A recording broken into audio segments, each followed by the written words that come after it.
different than the person next to you. What do you think is good lighting? I always say though, there's kind of a basic standard that we say that's beautiful lighting, that's not beautiful lighting, right? But it's subjective. But don't get caught up in thinking that if you do something and you like it, and someone says you're doing it wrong, don't listen to them, because what's most important is your vision as an artist. And that's how I teach. I always teach by my intuition. So, as a general rule, lighting is not very flattering. You go out in the real world, unless it's real soft light out there. But generally, I live in Phoenix, Arizona, harsh light all the time. So, we can say that's natural light. Well, is natural light always the best light? No. The best light is one that makes someone look flattering. So, I have to train my eye to understand what flattering light is. So, I'm going to show you a couple demos today. And I want to do, hopefully can do 3 different lighting techniques, but I always say, if we start from here, the most flattering lighting is one light over the top of the lens to my subject, or cross light. Rembrandt, the old beautiful Renaissance time period painters did that cross light. So if you can learn those 2 kind of lighting techniques, you can make a lot of money with your camera. So I always say, at least start with there. So quality of light is really defined by 2 things. I'm a simple person, so I want to just make it as simple as possible. I want to learn how to soften my light or harden or edge it up. Those are the 2 approaches. Once I learn that, there's not a lighting scenario on the planet that I cannot figure out. Show me a picture, rip it out of a magazine, I can say I know how to do it. Because I've learned how to soften my light or how to bring it a little harsher. I'll show you that. So there's 2 things that do that. First is my source. The bigger the source in relationship to your subject, the softer the light. So if I bring this in, it's going to be softer. If I back it out, it will be harsher. I have to account for the exposure compensation because I'm backing it up. But if you broaden the light by bringing it in, it gets softer. Now, I can make a really, let's say a 36-inch modifier. I start at 36 inches. That's a beautiful soft light. I can make it really harsh if I back it up this far to my subject. So I can take the biggest modifier on the planet, let's say it's a 20-foot modifier. If you take it and put it, a quarter mile away, it's going to be pretty harsh, or whatever.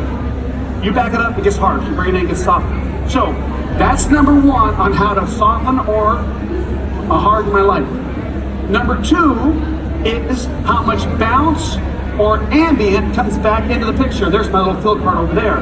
But when I take and bounce, so I have an overhead light, I bounce that light back in, it softens it down because I basically have 2 sources now, but I'm bouncing back in.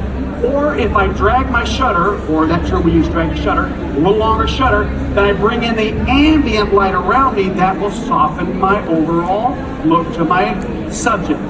You can't go too long of exposure because at some point you will blow out your scene with the ambient light. So there's a balance between there.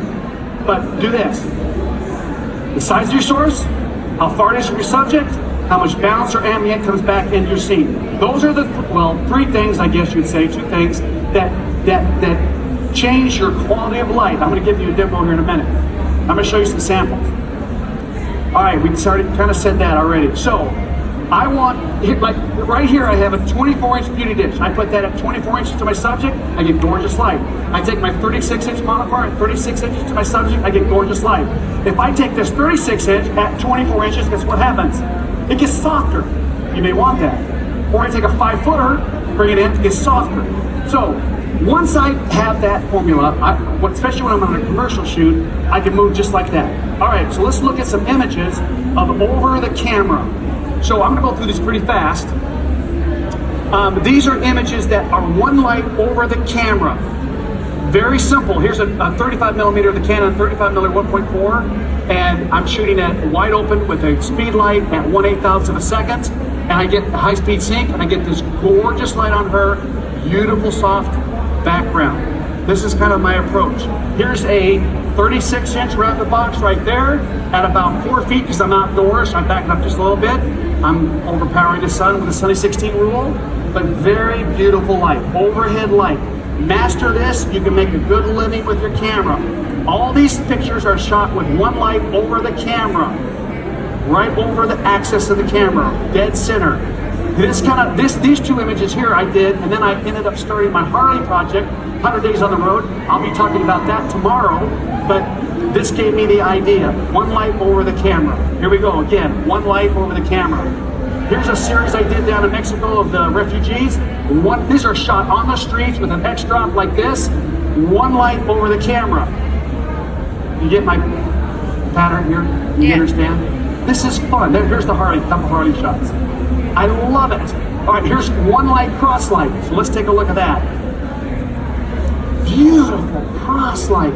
Look at the Rembrandt. Oh, that hopped really fast. Little Rembrandt triangle on the side. This is classic. This is what we've seen for many years. Now that's with a big fill card, so it's cutting down a little bit of the shadow side of the face. This Canon used to launch the Pro 1000 printer. One big softbox off the side. There's a big open garage or a door. I pushed the light in the direction it's already going. I shot this in HDR, by the way, too. But cross light. It's another way of approaching subjects to build drama, and it's very simple. The reason why I say it's simple is I practice it a lot. I get good at it, but it's not that hard. So you have to master the one light cross light. Very delicate approach. That was for Adobe. I did a series with Russell Brown. Look at the Rembrandt triangle. See it? On the, well, yeah, right side. Their left cheek, our right side. See a pattern? Beautiful cross light. All right, let's look at 3 edgy light. I'm going to try that here in a minute. I know I'm a little rushed, but this builds drama. I do this a lot with athletes. This is shot for an ad campaign, but building that drama with edge lights. So I have the 2 edge lights, one light over the top. So basically I'm taking the one light concept, but just adding some drama with the edge lights. You can use one edge light. We used to call it hair lights, but I hate that term. I don't know why. That's a joke. Okay. Are you guys with me? Okay. Sports. What an incredible way to photograph athletes. I make them superheroes, and this kind of lighting technique put me on the sort of on the radar out there, and probably why I'm on stage today. It's incredible. Look at that jawline. Look at that nose. This really builds drama in a picture. So this will give you 3 approaches to the most beautiful light on the planet. You can make an incredible living with your camera. That's what I'm all about. I keep telling people, look, I love photography as a hobby, but make a living with it. Then you get your gear and someone's paying for it for you. But I love it. This Hope Solo, I had 15 minutes to photograph her. Once I mastered